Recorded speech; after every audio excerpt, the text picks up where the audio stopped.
Bolang tu pergi tengok cerita Hindustan. Ayat Quran tak apa. Umur 66 duk baca wal asri dengan inna a'tainakal kautsar. Ya, lagu Hindustan pantang lalu.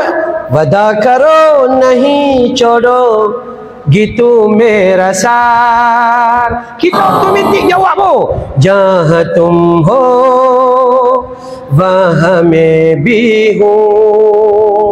Tu dia boleh jawab. Iya sungguh. Saat lagi pi pula kenduri kahwin dengar. Tujhe dekha tui jana sanam.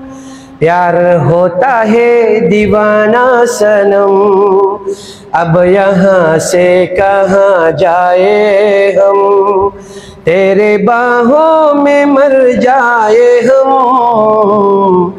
Bini kita keluar daripada dapur, la la la la la, laki bini Bollywood. Ayat Quran ni ke sampai tua baca, qul ya ayyuhal kafirun la a'budu ma ta'budun wa la antum 'abiduna ma a'budu wa la ana 'abidum ma 'abadtum wa la antum 'abiduna ma a'bud wa la ana 'abidum ma 'abadtum. Tak jumpa penutup. Dia ulang. Last kali cucu kata, Tok Wan, lakum dinukum. Ha tu.